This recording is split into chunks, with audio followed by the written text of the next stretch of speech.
Alors, mes bien-aimés chers frères et sœurs, j'espère que vous allez bien, que vous n'êtes pas déjà fâchés contre moi. En tout cas, sachez que je suis un père, comme je vous l'ai dit. Je suis un père dans la chair et je suis un père en esprit aussi également pour ceux qui me considèrent vraiment comme leur conducteur. J'ai beaucoup de filles spirituelles et j'ai beaucoup de fils spirituels aussi. Que le Seigneur vous bénisse.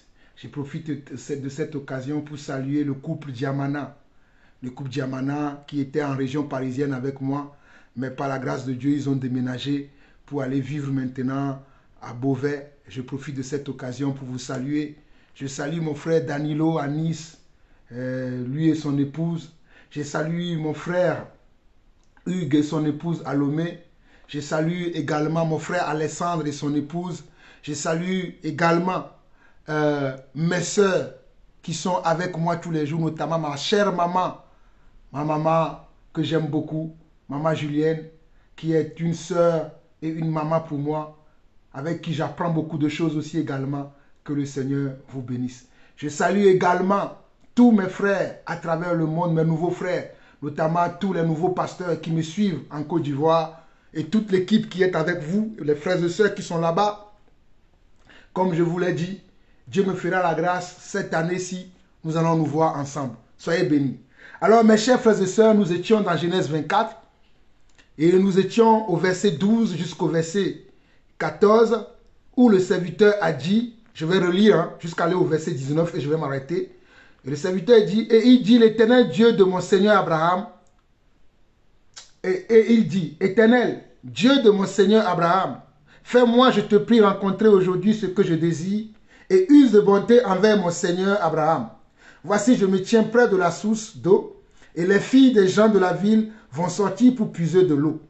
Que la jeune fille à laquelle je dirai, penche ta cruche, je te prie pour que je boive, et qui répondra, bois, et je donnerai aussi à boire à tes chameaux, soit celle que tu as destinée à mon serviteur Isaac, et par là, je connaîtrai que tu uses de bonté envers mon Seigneur.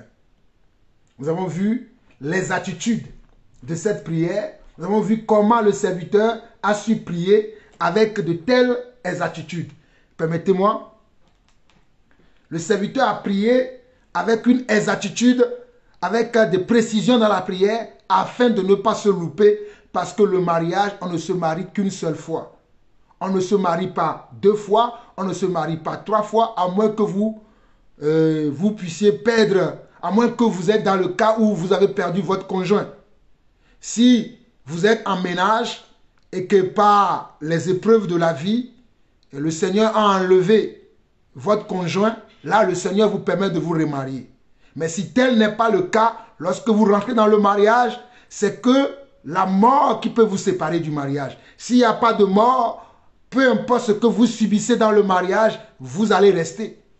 Voilà pourquoi il faut réfléchir avant, de ne pas se précipiter, de ne pas croire que tout est beau, tout est rose, mais de savoir que c'est une décision à ne pas prendre à la légère. Cela m'amène à vous lire un passage dans Matthieu 19, parce que quelqu'un me dira que ça c'est dans l'ancienne alliance.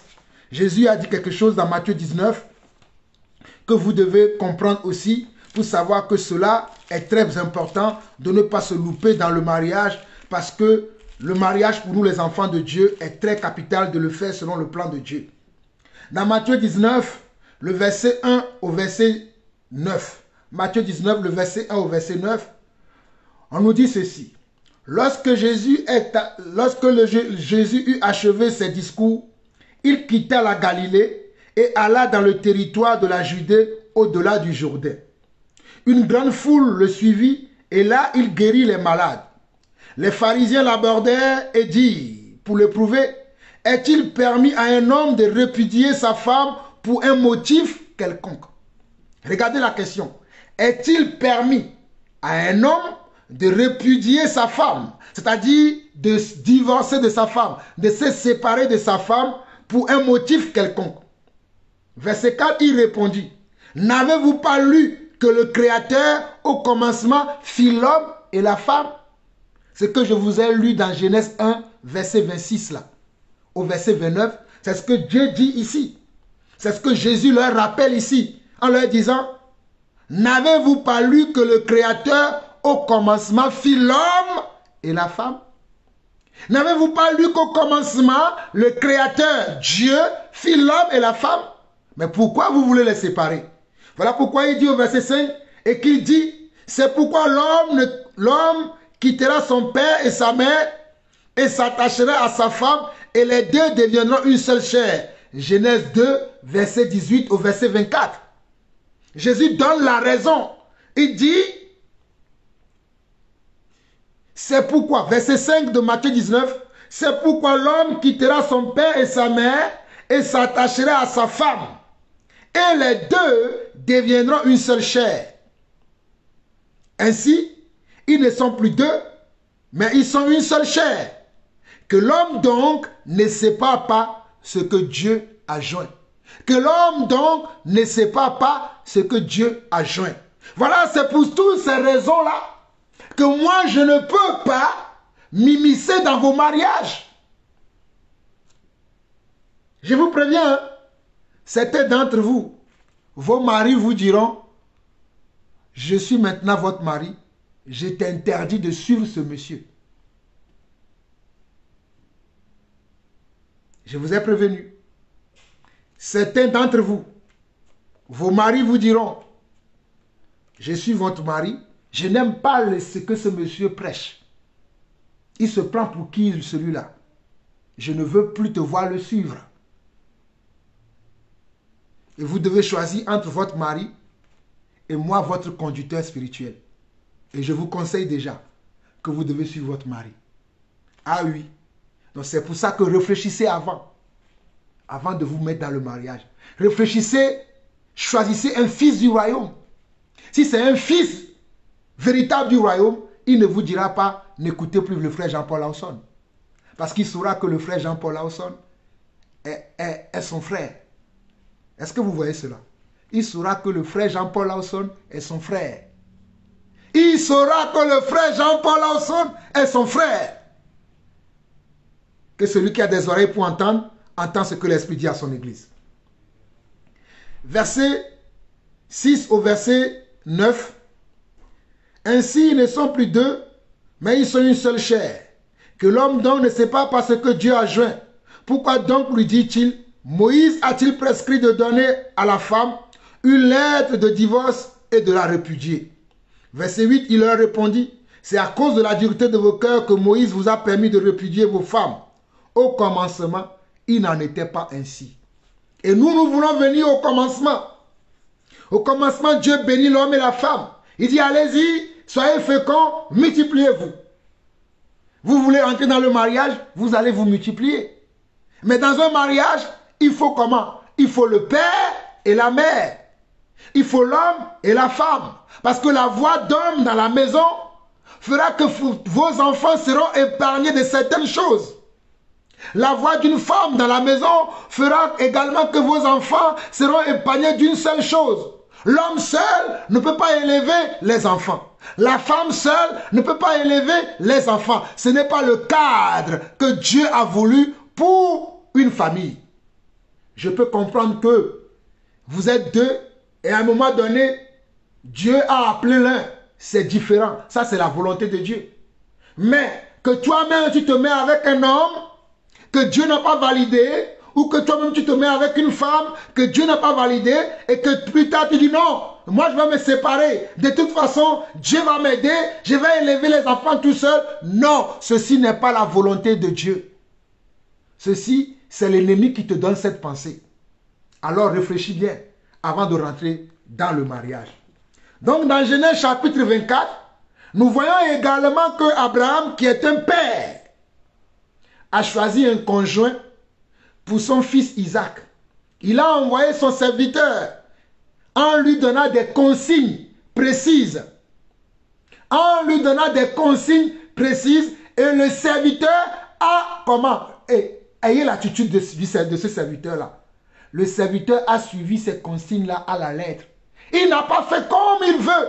Comme certains d'entre vous, vous m'appelez, vous me posez des questions sur le mariage, je vous donne les directives que vous devez suivre. Mais vous ne suivez pas. Pourquoi?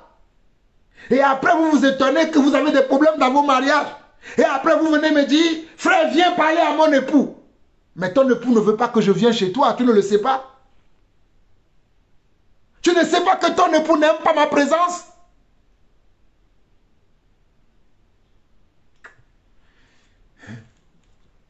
Un Corinthiens chapitre... Et Juge 14 d'abord. Juge 14 d'abord, avant d'aller dans 1 Corinthiens chapitre 7. Juge 14. Pour vous montrer que les parents peuvent vous choisir, vos parents peuvent vous choisir vos conjoints. Cela est biblique, cela est doctrinal.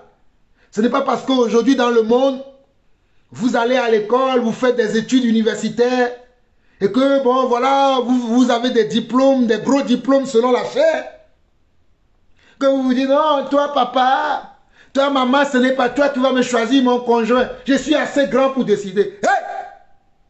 Ton père, ta mère peut te choisir ton conjoint. C'est la volonté de Dieu. Que si tu le veux, tu le fais. Si tu ne veux pas, fais comme tu veux. Juge chapitre 14, verset 1 au verset 4. Samson descendit à Timna et il vit une femme parmi les filles des Philistins. Regardez, hein, Samson descendit à Timna et il vit une femme parmi les filles des Philistins. Lorsqu'il fut remonté, il le déclara à son père et à sa mère et dit, j'ai vu à Timna une femme parmi les filles des Philistins. Prenez-la maintenant pour ma femme. Regardez, Samson est parti, il a vu une femme et il est revenu voir ses parents. Il sait qu'il ne peut pas aller tout seul. Vous dites, je t'ai vu, j'ai flashé sur toi. Oh, tu as attiré mon attention. Oh, mon cœur a bougé, a tressailli au-dedans de moi lorsque je t'ai vu. Toi qui es chantre dans l'église, toi qui es intercesseuse, toi qui fais telle chose dans l'église. Oh, mon cœur a tressailli. Yeah. Mon frère, viens avec... Non. Il est allé voir ses parents. Il sait qu'il n'est pas tombé du ciel. Il est parti voir ses parents. Regardez le verset 3. Son père et sa mère lui disent, n'y a-t-il point les femmes parmi les filles de tes frères et dans tout notre peuple que tu ailles prendre une femme chez les Philistins? Parce que les Philistins étaient comment? Étaient un peuple étranger aux enfants d'Israël. Les Philistins étaient un peuple étranger aux enfants d'Israël. Donc selon Deutéronome chapitre 7, le verset 1 à 7 que nous avons lu tout à l'heure, ou à 6 que nous avons lu tout à l'heure, il ne devait pas avoir comment? Contrat de mariage entre les enfants d'Israël, c'est-à-dire entre un enfant de Dieu et les païens. Voilà pourquoi son père et sa mère lui disent cela. Il lui dit, au verset 3 de Juge 14, son père et sa mère lui disent, n'a-t-il point de femme parmi les filles de tes frères et dans tout notre peuple que tu ailles prendre une femme chez les Philistins qui sont ainsi concis? Et Samson dit à son père, prends-la pour moi car elle me plaît. Prends-la pour moi car elle me plaît. Prends-la pour moi car elle me plaît. Mais dans le cas de Samson, cela venait de Dieu parce que le verset 4 nous dit, son père et sa mère ne savaient pas que cela venait de l'Éternel, car Samson cherchait une occasion de dispute de la part des Philistins. En ce temps-là, les Philistins dominaient sur Israël. Dans le cas de Samson, cela venait de l'Éternel lui-même. Mais malgré cela, les parents de Samson ont posé la question, n'a-t-il pas trouvé des filles ici, parmi ton peuple, dans le royaume de Dieu, mais tu vas chercher dans le monde? Tu vas prendre comment? Quelqu'un qui est d'une autre confession religieuse, quelqu'un qui a une autre foi, quelqu'un qui prie un autre Dieu, c'est celui-là que tu vas prendre? Comme je l'ai dit à la sœur dont je vous ai donné le témoignage, mais il n'a fait aucun cas de mes remarques. Elle s'était entêtée pour aller tout droit dans le mur. Et beaucoup de sœurs sont dans la même situation. Si le temps me permet tout à l'heure, je vous donnerai encore d'autres témoignages. Parce que j'ai beaucoup d'autres choses à vous révéler dans cette exhortation, cet enseignement que Dieu m'a mis à cœur. En écoutant comment les conséquences d'une sœur, une sœur qui souffre énormément, avec qui j'ai parlé ces 2 derniers jours, j'ai parlé avec elle le 25 et le 26, et nous sommes le 27 aujourd'hui.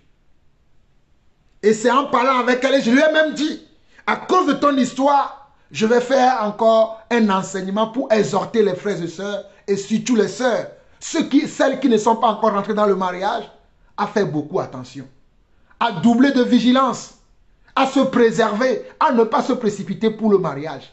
Voilà pourquoi je prends le temps pour vous parler encore. C'est parce que je n'ai pas demandé l'avis de la sœur, sinon j'allais vous jouer ces audios, c'est qu'elle vit dans son couple, et vous saurez que nous ne venons pas ici pour jouer. Mais nous tenons à cœur vos âmes. Nous tenons à cœur votre épanouissement dans vos maisons, dans vos familles respectives. Mais vous nous prenez comme des moins que rien, puisque nous ne sommes pas comme ceux-là qui vous trompent dans les églises, qui vous racontent des chimères. Pour nous là, oh, pourquoi vous suivez celui-là? Il est qui lui? Mais faites comme vous voulez. Donc nous avons vu le cas de Samson. Allons dans 1 Corinthiens maintenant chapitre 7. 1 Corinthiens chapitre 7. Que le Seigneur vous bénisse pour votre écoute attentive, pour ceux qui me suivent avec beaucoup d'attention. Je sais qu'il y en a qui me suivent avec beaucoup d'attention, et je sais également qu'il y en a qui disent, bon, oh, quand est-ce qu'il va s'arrêter de parler? Il me saoule. Ah, mais moi je continuerai mon travail.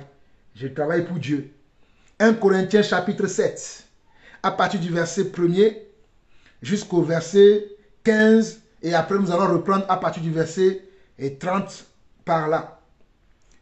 Paul dit ici, pour ce qui concerne les choses au sujet desquelles vous m'avez écrit, je pense qu'il est bon pour l'homme de ne point toucher de femme. Ça prouve que les Corinthiens ont posé la question à Paul concernant quel est le choix qu'ils doivent faire selon qui sont maintenant dans le Seigneur, quel est le choix qu'ils doivent faire concernant le mariage, comment ils doivent faire maintenant, qu'est-ce qu'ils doivent faire maintenant. Voilà pourquoi Paul leur dit, pour ce qui concerne les choses au sujet desquelles vous m'avez écrit, je pense qu'il est bon pour l'homme de ne point toucher de femme. Toutefois, pour éviter la débauche, que chacun ait sa femme et que chaque femme ait son mari. Toutefois, pour éviter la débauche, que chacun ait sa femme et que chaque femme ait son mari. Vous avez entendu? Toutefois, pour éviter la débauche, que chacun ait sa femme et que chaque femme ait aussi son mari. Sinon, il est préférable que vous demeurez seul. Mais si vous n'avez pas la capacité, la possibilité de demeurer seul, il est préférable que vous vous mariez avec quelqu'un. Mais quelqu'un de comment? Quelqu'un qui est sauvé, pas n'importe qui. N'allez pas faire un ramassis de chèvres, de moutons, je sais pas, de cabris pour dire je me suis marié. N'allez pas faire un ramassis de serpents, de lions pour dire que je me suis marié. Mariez-vous avec les fils ou les filles du royaume de Dieu. Ok. Verset 3. Que le mari rende à sa femme ce qu'il lui doit et que la femme agisse de même envers son mari. Ce n'est pas la femme qui dispose de son corps, c'est son mari. De même, ce n'est pas le mari qui dispose de son corps, c'est sa femme. Verset 5. Ne vous privez point l'un de l'autre, si ce n'est d'un commun accord pour un temps, afin de vaquer à la prière. Puis retournez ensemble, de peur que Satan ne vous tente en raison de votre manque de maîtrise.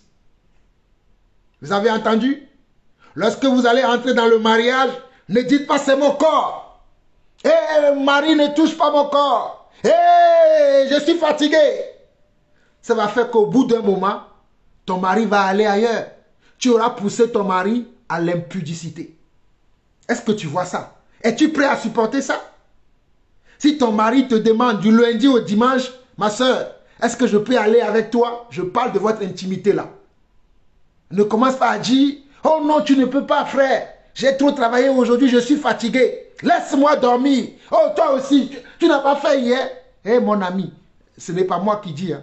Les Écritures disent, 1 Corinthiens chapitre 7, verset 4 au verset 5, ce n'est pas la femme qui dispose de son corps, c'est son mari. De même, ce n'est pas le mari qui dispose de son corps, c'est sa femme. Ne vous privez point loin de l'autre, si ce n'est d'un commun accord pour un temps, afin de vaquer à la prière, puis retourner ensemble, de peur que Satan ne vous tente en raison de votre manque de maîtrise. Vous n'avez pas le droit de refuser votre corps à votre mari, et votre mari aussi n'a pas le droit de vous refuser son corps. Vous vous appartenez l'un à l'autre. C'est pour ça que vous devenez une seule chair. Maintenant, n'allez pas faire de bêtises dans le couple. Hein. Je ne suis pas en train de dire, vous pouvez aller faire n'importe quoi, sous prétexte que c'est moi qui dispose du corps de ma femme. Hein. Pour ceux qui comprennent ce que je dis de travers, qui vont aller dire à leur conjoint, t'as vu ce que le frère Jean-Paul a dit? Tourne ton derrière là. Hey! Le derrière est fait pour les matières fécales. Hein. Vous avez compris ça? Le derrière est fait pour les matières fécales. Ce n'est pas ce que je suis en train de dire. En tout cas, j'espère que l'ennemi ne vous dit pas autre chose par rapport à ce que je vous dis. Ok? Ne vous privez point l'un de l'autre si ce n'est d'un commun accord pour un temps afin de vaquer à la prière, puis retourner ensemble de peur que Satan ne vous tente en raison de votre manque de maîtrise. Verset 6, je dis cela par condescendance, je n'en fais pas un ordre. Je voudrais que tous les hommes soient comme moi, mais chacun tient de Dieu un don en particulier, l'un d'une manière et l'autre d'une autre. Parce que l'apôtre Paul, à cette époque où il écrivait ses conseils, lui-même n'était pas dans le mariage. Et c'est une grâce que Dieu lui a fait de ne pas être dans le mariage, mais connaître les choses qui concernaient le mariage. Vous voyez pourquoi je vous disais tout à l'heure que vous et nous ne sommes pas pareils? Parce qu'il y a des choses que Dieu va nous révéler à nous, les enseignants de la parole, mais à vous, Dieu ne vous le révélera pas. Croyez-moi, je ne suis pas en train de dire n'importe quoi. Cela est possible. Il y a des choses que Dieu va nous révéler à nous, les serviteurs de Dieu, mais à vous, il ne vous révélera pas. Voilà pourquoi quand je parle avec certains frères, certaines sœurs, et qu'ils disent certaines choses, je dis, waouh, rends grâce à Dieu pour ce que tu viens de dire là. Parce que tout le monde ne connaît pas ce que tu viens de dire. Tout le monde ne peut pas dire ce que tu viens de dire là. Dieu t'a fait une grâce particulière pour que tu saches ce commentaire que tu viens de faire. Beaucoup d'entre vous, vous me connaissez. Je vous dis ça souvent. Parce que je sais que c'est vrai. Allez, allons-y. Verset 8. À ceux qui ne sont pas mariés et aux veuves, je dis qu'il est bon de rester comme moi. Mais s'ils manquent de maîtrise d'eux-mêmes, qu'ils se marient, car il vaut mieux de se marier que de brûler. Mais bien aimés chers frères et sœurs, vous voyez que l'apôtre Paul donne beaucoup de consignes ici. Au verset 8 de 1 Corinthiens 7, il dit, à ceux qui ne sont pas mariés et aux veuves, je dis qu'il est bon de rester comme moi, de rester sans se marier. Mais s'ils ne peuvent pas rester seuls, s'ils ne peuvent pas demeurer seuls, il leur est préférable de se mettre avec quelqu'un. De ne pas rester simplement seul. Il faut qu'il soit avec quelqu'un, mais pas avec n'importe qui. Toujours avec un fils ou avec une fille du royaume. Que celui qui a des oreilles pour entendre, entende. Verset 10. À ceux qui sont mariés, j'ordonne non pas moi, mais le Seigneur, que la femme ne se sépare point de son mari. Voilà pourquoi je vous disais tout à l'heure que dans le mariage, il n'y a qu'un billet aller. Il n'y a pas de billet retour. Si tu t'es marié avec un caïman, ben tu resteras avec ton caïman.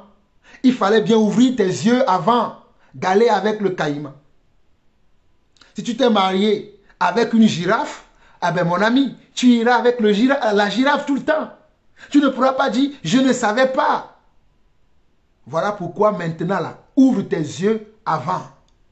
Tu ne diras pas plus tard, je ne savais pas qu'elle était une menteuse. Qu'elle était comment une frivole. Je ne le savais pas. Il fallait ouvrir tes yeux avant. Je répète encore. Ouvrez vos yeux, vous les frères célibataires, vous les sœurs célibataires, ouvrez vos yeux avant. Ne soyez pas séduits par... Vous savez, une des choses qui séduit souvent les hommes et les femmes, c'est le service chrétien. Oh, je le vois souvent, il est dans le service chrétien. Oh, c'est un frère. Oh, il a un don de libéralité. Oh, je l'admire beaucoup. Hey, Il y a une différence entre quelqu'un qui a le don de libéralité et quelqu'un qui est fait pour se marier. Hein. Ce n'est pas deux choses comparables. Ah oui. Ah oui, oui, oui. Il y a une différence entre quelqu'un qui a le don de prêcher ou bien d'exhorter les gens. Parce que de toute façon, celui qui prêche la parole doit se marier. Ah oui, c'est l'une des conditions pour être prédicateur. Mais ce n'est pas parce que tu vois le frère être là tout le temps, assister les gens. Hein, vous savez, il y a des frères et des sœurs aussi que vous allez voir dans l'assemblée, dans la communauté. Elles sont partout. Dès qu'il y a un besoin là, elles sont là. Dès qu'il y a un truc là, elles sont là. Dès qu'il y a un truc là, elles sont partout, ils sont partout. Et cela peut biaiser votre entendement. Écoutez-moi, j'ai vu ces choses dans l'église. Cela peut biaiser votre entendement. Ne vous fiez pas au service chrétien. Ne vous fiez pas au don que Dieu a donné à la personne. Au don particulier que Dieu a donné à la personne d'exercer dans l'assemblée. Fiez-vous à ce que Dieu vous dit, si c'est lui ou pas. C'est ça qui est important. Je continue. Au verset 11, si elle est séparée, qu'elle demeure sans se marier ou qu'elle se réconcilie avec son mari et que le mari ne répudie point sa femme. Aux autres, ce n'est pas moi. Bon, je vais m'arrêter là au verset 11 et je vais continuer. Bon, je vais continuer jusqu'au verset. Bon, je vais aller jusqu'au verset 30 directement parce que nous n'avons pas le temps. On peut lire à partir du verset 26 jusqu'au verset 39 rapidement. Du verset 26 jusqu'au verset 39 qui dit ceci. Voici donc ce que j'estime bon à cause des temps difficiles qui s'approchent. Il est bon à un homme d'être ainsi, c'est-à-dire d'être sans femme, d'être seul. Il est bon à une femme aussi d'être seule. Verset 27, il dit, est-il lié à une femme? Ne cherche pas à rompre ce lien. Si tu es déjà dans le mariage, ne cherche pas à sortir du mariage. Reste dans le mariage, même si tu souffres. Même si tu souffres. Maintenant, s'il y a des souffrances que tu ne peux pas supporter, il y a des autorités qui sont là. Je reviendrai à cela à la fin. S'il y a des souffrances qui vont au-delà de ce que tu peux supporter, qui peut même t'amener à la mort, il y a des autorités que Dieu a mis pour régler ces cas-là. J'en reviendrai à cela à la fin. Mais on nous dit, es-tu lié à une femme? Ne cherche pas à rompre ce lien. N'es-tu pas lié à une femme? Ne cherche pas une femme. Si tu t'es marié, tu n'as point péché.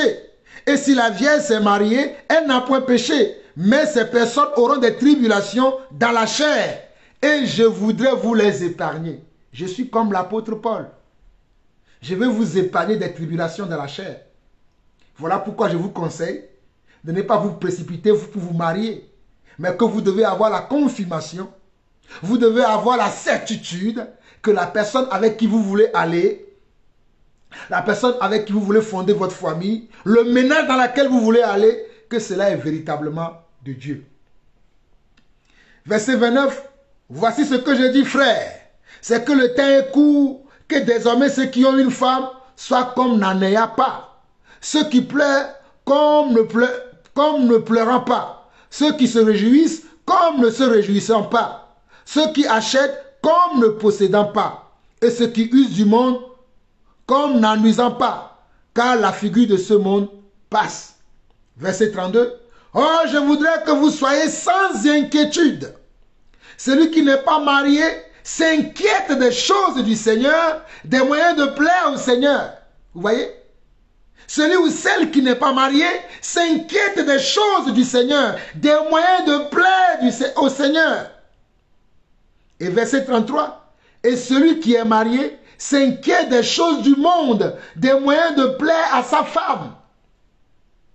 Lorsque nous nous marions, nous avons nous avons un sentiment, nous avons des émotions qui vont commencer à naître en nous de faire des choses pour plaire à notre femme, pour plaire à notre mari. Je vous ai dit que le week-end qui arrive là, mon épouse et moi, nous allons un peu voyager. Parce que je veux lui faire plaisir. Elle veut me faire plaisir. On a déjà discuté de ça. Moi, je lui ai offert quelque chose. Elle aussi, elle m'a offert quelque chose.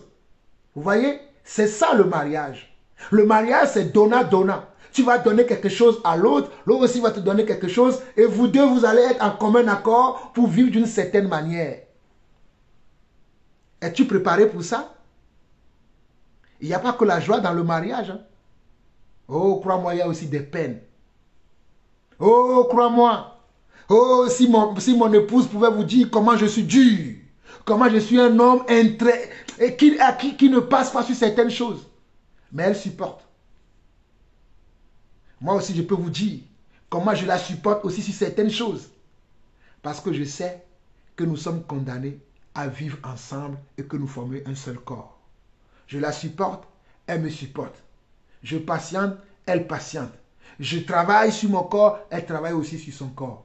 Voilà le vrai mariage. Que celui qui a des oreilles pour entendre, entend ce que l'Esprit dit à son Église.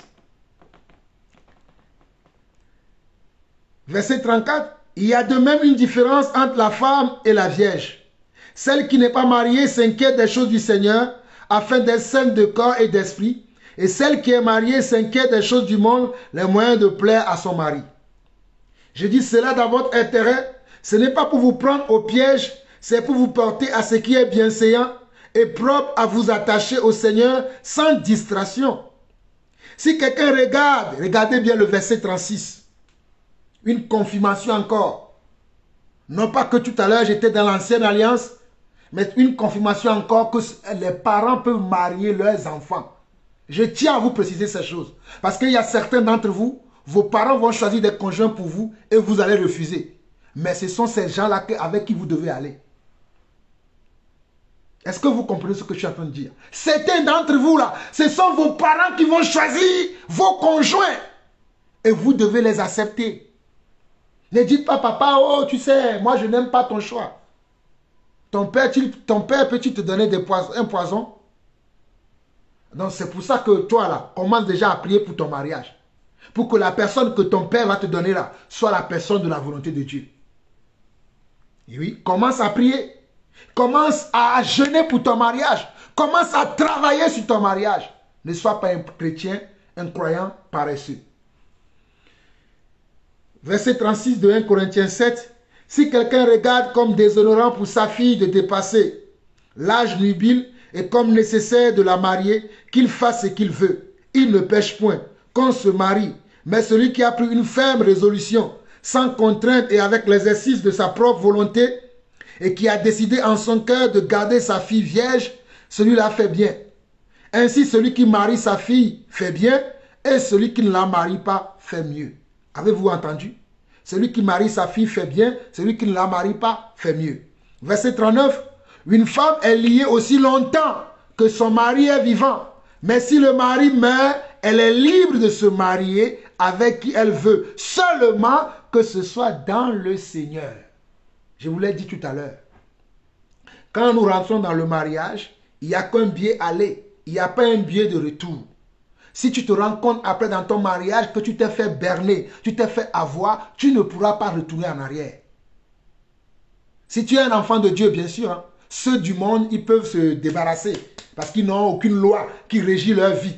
Mais nous qui sommes des enfants de Dieu, nous avons des principes dans le royaume de Dieu. Nous avons comment des lois, des règles à respecter dans le royaume de Dieu. Voilà pourquoi il est dit ici dans 1 Corinthiens, chapitre 7, le verset 39, une femme est liée aussi longtemps que son mari est vivant. Mais si le mari meurt, elle est libre de se marier avec qui elle veut, seulement que ce soit dans le Seigneur. Ce n'est pas que tu vas dire je quitte mon mari pour aller me mettre avec un païen. Ou bien mon mari est mort, mon mari est décédé. Maintenant je vais aller avec ce païen-là. Je le vois, il est très gentil, il est très jovial. La gentillesse n'est pas un fruit de l'esprit. Vous comprenez ça? Que celui qui a des oreilles pour entendre, entend ce que l'Esprit dit à l'Église. Allons rapidement dans Éphésiens chapitre 5. Il nous reste encore 25 minutes. Je vais profiter pour vous donner encore quelques conseils rapidement. Éphésiens chapitre 5. Lisons à partir du verset 22. Femmes, que chacune soit soumise à son mari comme au Seigneur, car le mari est le chef de la femme, comme Christ est le chef de l'Église, qui est son corps et dont il est le sauveur. Avez-vous entendu? Mes sœurs qui veulent diriger leur foyer, qui ne veulent pas se soumettre à leur mari, les femmes pleines de sœurs ont détruit leur foyer à cause de quoi? À cause de la soumission. Elles étaient des femmes irrespectueuses. Le mari dit A, elle dit B, C, D, Z, jusqu'à Z. Le mari dit je ne veux pas ceci, elle continue. Le mari dit je ne veux pas ceci, elle continue. Vous devez être soumis à vos maris. Voilà pourquoi je vous ai dit, même si votre mari vous dit ne suivez plus le frère Jean-Paul Lawson, vous devez le suivre. À cause de cette parole, parce que je connais ça. Voilà pourquoi je vous le dis. Et votre mari peut vous dire, je ne veux plus que vous suivez Jean-Paul Lawson. Et vous devez l'écouter. Parce que c'est lui, votre autorité. Ce n'est pas moi. Je suis désolé, c'est la vérité. Hein. Je sais que certains pasteurs ne prêchent pas ça. Vous êtes avec moi? Je sais que certains pasteurs sont dérangés par ça. Mais moi, je ne suis aucunement pas dérangé parce que c'est biblique. C'est la volonté de Dieu. Parce que la femme doit être soumise à son mari. Lisons. Verset 22. Femme, que chacune soit soumise à son mari comme au Seigneur. Car le mari est le chef de la femme, comme Christ est le chef de l'Église qui est son corps et dont il est le sauveur. Or, de même que l'Église est soumise à Christ, les femmes aussi doivent l'être à leur mari en toutes choses. Écoutez bien, le verset 24 d'Éphésiens 5. Or, de même que l'Église est soumise à Christ, les femmes aussi doivent l'être à leur mari en toutes choses. En toutes choses, toi femme, tu dois être soumise à ton mari. Même s'il te dit, ferme la chaîne Jean-Paul Lawson, ne suis plus celui-là. Tu es obligé de le suivre.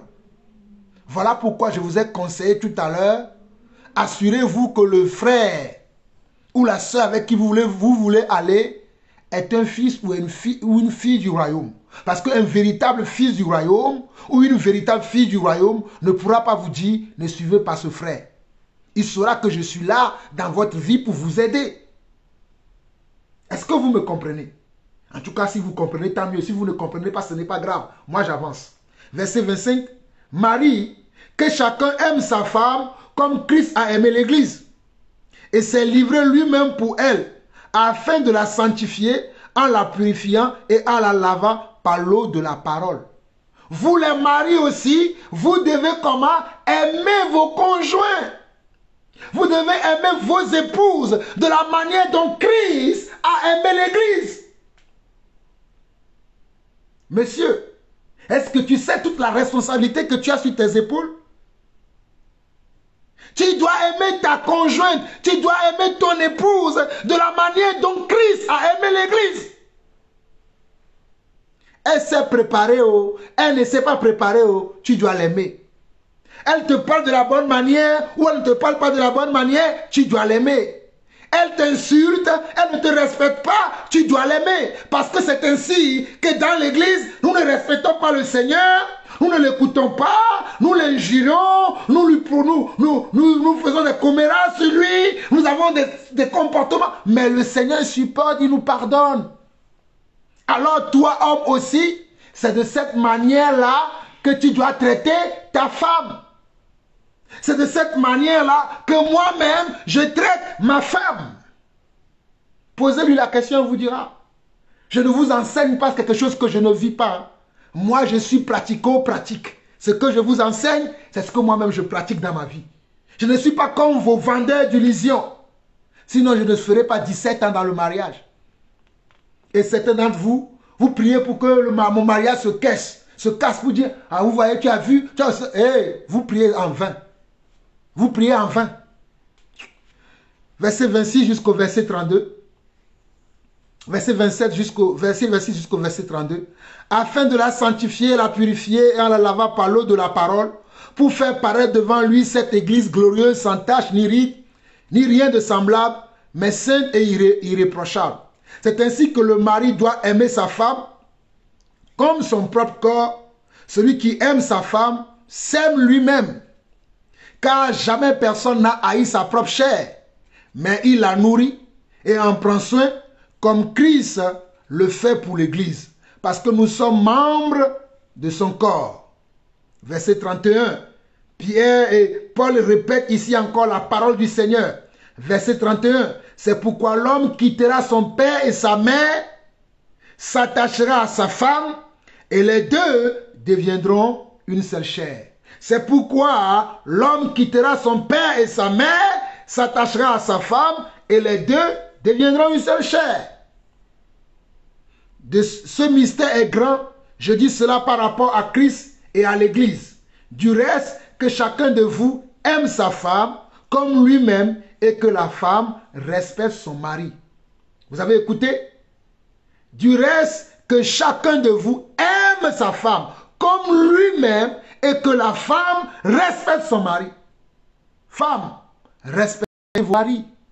Il y a des sœurs qui ne respectent pas leur mari. C'est des sœurs bavardes. Elles peuvent être à la maison du matin au soir dans le bavardage inutile. Le travail qu'il faut faire à la maison, il ne le fait pas. Et si le mari vient maintenant la reprendre, oh non, toi tu es trop dur, tu ne peux pas être patient. Comment veux-tu qu'un homme soit patient? Toi qui es resté à la maison, au lieu de travailler, tu étais au téléphone à discuter avec X, Y. Tu étais là à regarder les séries à la télévision. Tu n'as pas pris soin de la maison. Ton mari arrive, c'est là où tu commences maintenant. Bébé, bébé, bébé, qu'est-ce que tu vas manger? Bébé, bébé, bébé, où mangerons-nous ce soir? Est-ce que toi-même, femme, tu trouves ça normal? Et toi, mari aussi, tu es là au lieu de partager du temps avec ton mari. Tu es là à regarder les matchs de foot. Tu es là à regarder les séries bizarres. Tu es là à traîner avec tes copains. Tu laisses ta femme tout seule à la maison. Et l'ennemi vient la parler. Ton mari là, il ne t'aime pas. Regarde le voisin là. Regarde le voisin là, comment il te regarde. C'est ainsi que beaucoup de couples sont cassés. Hein. C'est ainsi que beaucoup de couples sont cassés. Moi, je suis tout le temps chez moi avec ma femme. Si je voyage avec elle et mes enfants. Si je dois sortir, peut-être pour des raisons du ministère, je lui dis, ma soeur, je vais voir telle soeur, je vais voir tel frère parce qu'il y a ceci ou cela. Je vais voir telle personne de ma famille parce que je dois apporter une aide là-bas. Je dis tout à ma femme. Ayez une bonne communication dans le couple. Ne permettez pas qu'il y ait un doute dans votre couple. Parce que lorsqu'il y a un doute, l'ennemi vient s'aimer la zizanie au milieu de vous. Ne permettez pas cela. Aimez vos femmes, frères. Quand tu aimes quelqu'un, tu tiens à elle, tu lui dis tout. Même tes peurs, tu le lui dis. Tes craintes, tu le lui avoues. Afin que la personne puisse t'aider. C'est ça la vérité. Je n'ai pas d'autre vérité à voir. C'est ça la vérité, on l'a vu tout à l'heure dans la parole. Quand nous lisons du verset 27 au verset 33, on nous dit pour faire paraître devant lui cette église glorieuse, sans tache ni ride, ni rien de semblable, mais sainte et irréprochable. C'est ainsi que le mari doit aimer sa femme comme son propre corps. Celui qui aime sa femme s'aime lui-même, car jamais personne n'a haï sa propre chair, mais il la nourrit et en prend soin comme Christ le fait pour l'Église. Parce que nous sommes membres de son corps. C'est pourquoi l'homme quittera son père et sa mère, s'attachera à sa femme et les deux deviendront une seule chair. Ce mystère est grand. Je dis cela par rapport à Christ et par rapport à l'Église. Au niveau mystère, ce que je viens de dire là, ça peut paraître très grand pour quelqu'un. Quelqu'un va dire comment l'homme peut aimer sa femme comme lui-même. Comment cela est possible? C'est un mystère, mais c'est possible. Et c'est ce que nous devons faire. Et c'est ce que moi je fais. Et la suite, le verset 33, on nous dit du reste que chacun de vous aime sa femme comme lui-même et que la femme respecte son mari. Donc femme, respectez vos maris.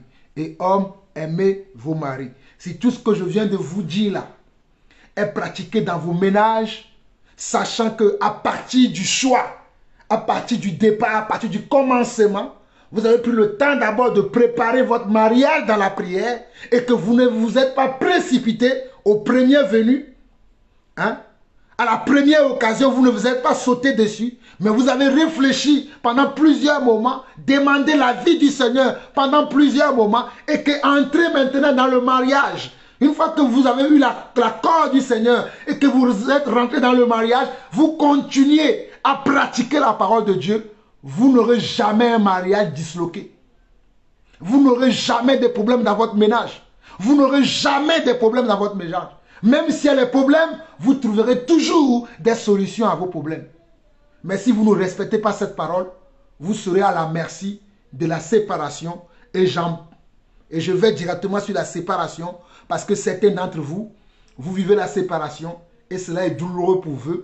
Et vous m'avez contacté pour me demander si c'est la volonté de Dieu que vous allez convoquer vos maris aux tribunaux, que vous allez convoquer vos maris au niveau des tribunaux. Est-ce que cela respecte la parole de Dieu? Parce que vous n'en pouvez plus, la fatigue à la maison, et le manque de respect venant du conjoint avec qui vous ne vivez plus, mais qui continue à vous martyriser, qui continue à vous donner des dictats, qui continue à vous faire des choses que vous ne comprenez pas. La garde des enfants n'est pas respectée. Même, comment on appelle ça? Oh là là, Seigneur, aide-moi. Oui, la pension alimentaire n'est pas payée.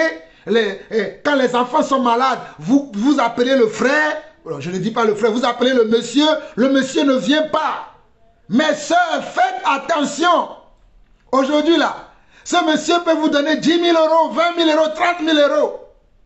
Est-ce qu'il va faire ça une fois qu'il sera avec vous? Une fois qu'il va vivre avec vous tous les jours, il continuera à vous donner les 30 000, les 5 000 euros? Moi, je suis un homme. Hein. Pour séduire une femme, c'est facile. Parce que vous, les sœurs, vous êtes comment? Un sexe faible. Pour vous avoir, c'est facile. Je ne dis pas vous toutes. Hein.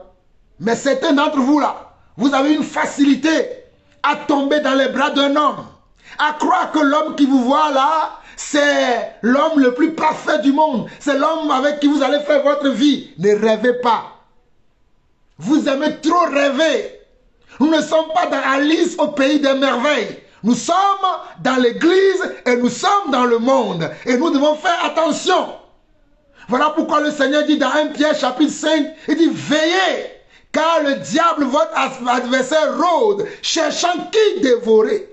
La parole dit veillez, car le diable, votre adversaire, rôde, cherchant qui il va dévorer. Si c'est toi que l'adversaire a trouvé, il te dévorera. Il ne viendra pas comme ça avec le visage d'un adversaire. Il viendra avec le visage d'un ami, d'un frère, d'une sœur. Mais attends quelques années plus tard. Attends quelques mois. Ce n'est même pas quelques années. Quelques mois plus tard, tu te rends compte que même, est-ce que c'est toujours le frère que j'ai connu? Est-ce que c'est toujours la sœur que j'ai connue? Est-ce que c'est toujours l'homme dont j'ai été amoureuse? Est-ce que c'est toujours lui ça? Est-ce que la femme dont j'ai été amoureux, est-ce que c'est toujours elle ça? C'est elle qui me parle comme ça? C'est elle qui me traite de la sorte? C'est elle qui veut ma mort? Alors mes sœurs et mes frères, la parole de Dieu répond à tout. Allons dans Romains chapitre 13.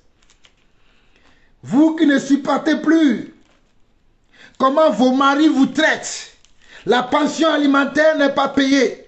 L'enfant est malade, tu appelles le monsieur, il ne vient pas.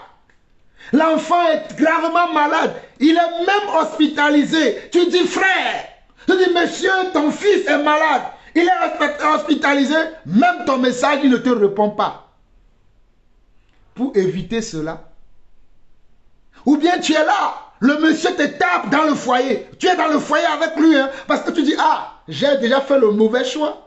Tu t'es rendu compte, après que tu as fait le mauvais choix, tu ne peux plus reculer, tu ne peux plus aller en arrière. Tu es obligé de rester dans le foyer. Mais il y a certains paramètres aussi que tu dois savoir. C'est ces paramètres-là que je viens de te révéler là et que je vais continuer à te révéler. Écoute maintenant Romains chapitre 13.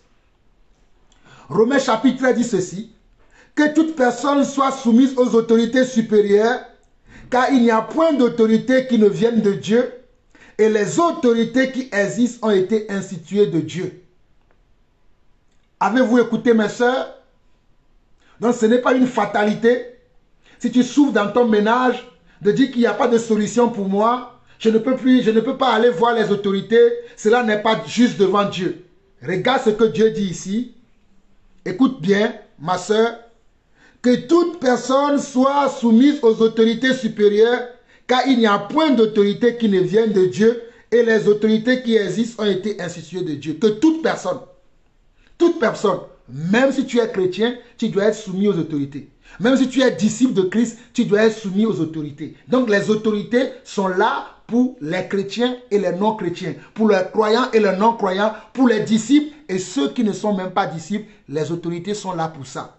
Je lis, je continue. C'est pourquoi celui qui s'oppose à l'autorité résiste à l'ordre que Dieu a établi, et ceux qui résistent attireront une condamnation sur eux-mêmes. Ce n'est pas une bonne action, c'est pour une mauvaise action que les magistrats sont à redouter. Veux-tu ne pas craindre l'autorité? Fais le bien et tu auras son approbation. Le magistrat, regardez bien le verset 4. Le magistrat est serviteur de Dieu pour ton bien. Ma soeur, toi qui es devenu un cymbale que ton mari frappe tous les jours. Toi qui es devenu un tam-tam pour ton mari, va voir un magistrat. C'est la volonté de Dieu que tu ailles dire au magistrat que mon mari n'arrête pas de taper sur moi. Si tu as déjà parlé plusieurs fois à ton mari, mais il continue de te taper, de te faire souffrir dans le ménage, va voir les autorités. Ils sont habilités pour traiter ces cas-là. Parce que moi, si je viens, ton mari ne va pas m'apprécier. Hein. Oh, je vais tellement lui dire, es-tu conscient de ce que tu fais? Je vais lui dire, es-tu normal? Donc, il ne va pas vouloir ma présence. Mais les autorités là, qui le veulent ou pas, s'ils le convoquent, il est obligé d'y aller. Il est obligé de se soumettre à la loi du pays, à la loi de là où vous vivez. Que vous soyez marié légalement ou pas, les autorités sont là pour ça. À certains d'entre vous me disent, on a fait un mariage coutumier. Que ce soit un mariage coutumier. Un homme n'a pas le droit de taper sur toi. Un homme n'a pas le droit de ne pas prendre soin de ses enfants. Et surtout quand ses enfants sont malades. Quand ses enfants doivent faire des études. Tu l'appelles, viens, hein, ton fils doit rentrer au collège. Il te dit, j'ai ça, je m'en fous. Non, tu vas voir les autorités. Pour leur dire, ce monsieur-là, avec lui nous avons eu 2 enfants, 3 enfants. Mais il m'a abandonné les enfants. Mais il travaille. Et les autorités savent ce qu'il doit faire pour qu'il puisse te respecter, pour qu'il puisse t'honorer, pour qu'il puisse prendre soin de ses enfants. Tu n'es pas en train de commettre un péché. Cela est juste devant Dieu. Car ici dans Romains 13, verset 4, il est écrit, le magistrat est un serviteur de Dieu pour ton bien. Le magistrat est un serviteur de Dieu pour ton bien. Le magistrat est un serviteur de Dieu pour ton bien. Mais si tu fais le mal, crains, car ce n'est pas en vain qu'il porte l'épée, étant serviteur de Dieu pour exercer la vengeance et punir celui qui fait le mal. Le magistrat est un serviteur de Dieu. C'est pour cela qu'il porte l'épée de la correction pour punir et exercer la vengeance contre ceux qui font le mal, contre ceux qui ne respectent pas les femmes aujourd'hui, contre ceux qui ne donnent pas ce qu'il faut à leur progéniture. Les enfants n'ont rien demandé. Les enfants ne vont pas être en otage parce que toi, tu es un papa inconscient. Parce que toi, maman, tu es une mère inconsciente. Vos enfants ne seront pas pris en otage parce que vous ne faites pas ce qu'il faut. Laissez les enfants vivre en paix. Ils n'ont rien demandé. C'est vous qui vous êtes aimés, non? Avez-vous oublié que Dieu a dit, quand l'homme et la femme vont ensemble, il y aura comment? Il y aura de la reproduction, il y aura de la bénédiction. Avez-vous oublié ça? Vous vous êtes aimés, vous avez fait ce que vous avez envie de faire. Maintenant, Dieu vous a béni. Il y a des enfants qui sont nés de votre union. Et maintenant, vous voulez faire ce que vous voulez avec ces enfants. Qu'est-ce que les pauvres enfants ont demandé? Ils ne vous ont rien demandé. Alors, vous pouvez faire vos bêtises, hein? Mais que les enfants ne soient pas les boucs émissaires de vos bêtises. Que les enfants n'aient pas à supporter vos bêtises parce que vous ne faites pas ce qu'il faut. Je plaide pour les enfants aujourd'hui. Je plaide pour les enfants. Voilà pourquoi ma soeur va voir un magistrat. Ça n'est assez que ce monsieur te rie au nez. Ça n'est assez que ce monsieur va dilapider son argent ailleurs alors qu'il a abandonné 2 enfants, 3 enfants, 5 enfants, 7 enfants entre tes mains. Ça n'est assez. Moi, je n'ai pas une baguette magique. Hein. Quand vous me contactez pour dire, frère, est-ce que c'est la volonté de Dieu qu'un homme puisse m'abandonner comme ça? Pourtant, il a dit qu'il est un chrétien. Ah bon? Regarde, c'est à la fin que tu te rends compte qu'il n'est pas chrétien. Pourtant, il m'a dit, je suis serviteur de Dieu. C'est à la fin que tu te rends compte qu'il n'est pas serviteur de Dieu. Pourtant, il m'a dit, je t'aimerai, je ferai tout ce que tu me demandes. C'est à la fin que tu te rends compte qu'il ne fait pas tout ce qu'il t'a dit. Mais ce n'est pas encore fini. Tu peux encore le faire, comment? Se soumettre à la volonté de Dieu, au moins de prendre soin de ses propres enfants. Au moins de prendre soin de ses propres enfants qu'il a eu avec toi. Que vous soyez mariés légalement ou pas. Que vous soyez mariés légalement ou pas. Cette loi-là, elle est valable dans tous les pays du monde. Allez voir un tribunal. Allez voir un tribunal. Allez voir un magistrat. Allez voir un juge d'affaires de famille. Il va statuer sur votre cas. Il dira ce que toi, femme, tu dois faire. Il dira aussi ce que l'homme doit faire. Puisque vous ne vivez plus ensemble, vous avez décidé de ne plus être ensemble. Il vous dira ce que vous devez faire.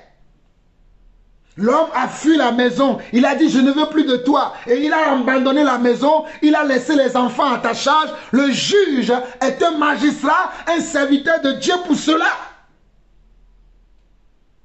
Oh, mes soeurs, vous me faites de la peine. Mais écoutez mes conseils. C'est de Dieu. Je n'ai pas inventé. C'est la parole qui dit ça. Verset 5 de Romains chapitre 13. Qui dit, il est donc nécessaire d'être soumis non seulement par crainte de punition, mais encore par motif de conscience. Ça, c'est les hommes irresponsables. Ce sont les hommes qui n'ont pas de conscience. Est-ce que moi, Jean-Paul Lawson, je peux abandonner mes 5 enfants entre les mains de ma femme et me pavaner dans le monde et montrer aux autres que je suis un homme? Je ne peux pas le faire parce que j'ai une bonne conscience. Le Seigneur est dans ma conscience. Mais malheureusement, il y a beaucoup d'hommes qui sont dans les assemblées. Il y a beaucoup de frères dans les assemblées qui n'ont pas la bonne conscience et qui ne sont pas des frères. Ce sont des faux frères. Je ne mâche pas mes mots. Ce sont des fausses sœurs. Parce qu'il y a aussi des frères qui subissent ces choses-là dans leur ménage. Il n'y a pas que vous les femmes. Hein. Il y a aussi certains frères qui sont dans ce cas. Alors allez contacter les autorités afin que ces cas-là soient réglés. Verset 6 au verset 7 où je vais m'arrêter. C'est aussi pour cela que vous payez les impôts. Car les magistrats sont les ministres de Dieu entièrement appliqués à cette fonction. Rendez à tous ce qu'il est dû. L'impôt à qui vous devez l'impôt. Le tribut à qui vous devez le tribut. La crainte à qui vous devez la crainte. L'honneur à qui vous devez l'honneur. Vous voyez? Les magistrats sont des serviteurs de Dieu. Voilà pourquoi il y en a certains qui sont des collecteurs d'impôts. Par exemple, l'apôtre Matthieu, dans son passé, c'était un collecteur d'impôts. C'était un collecteur d'impôts avant que Dieu ne l'appelle à être comment un apôtre et comment à travailler pour l'œuvre de Dieu. Il était avant un collecteur d'impôts. Alors sachez que ceux qui exercent la magistrature dans le monde, ce sont des serviteurs de Dieu. Ce sont des autorités que Dieu a placées parce que Dieu sait qu'il y aura des loups ravisseurs qui vont infiltrer vos vies et qui vont vous faire comment? N'importe quoi. Parce que vous-même, vous ne vous serez pas comment? Dans le discernement. Dieu a tout prévu. Dieu a tout prévu. Dieu a tout fait pour un but. Voilà pourquoi les Écritures disent que tout ce qui a été écrit l'a été pour notre instruction. Regardez, je finis par là. Romains chapitre 15, verset 4. Romains chapitre 15, verset 4 dit, « Or, tout ce qui a été écrit d'avance l'a été pour notre instruction, afin que par la patience et par les consolations que donnent les Écritures, nous possédions l'espérance. » Romains chapitre 15, verset 4. « Or, tout ce qui a été écrit d'avance l'a été pour notre instruction, afin que par la patience et par la consolation que donnent les Écritures, nous possédions l'espérance. Je m'arrête là.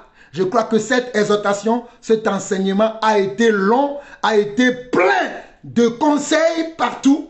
Et je ne pense pas que je vais revenir sur ce sujet, à moins que le Seigneur me le redemande, je reviendrai dessus. Vous avez écouté votre frère, votre papa spirituel, le frère, l'apôtre Jean-Paul Lawson. Je vous aime, à très bientôt, shalom.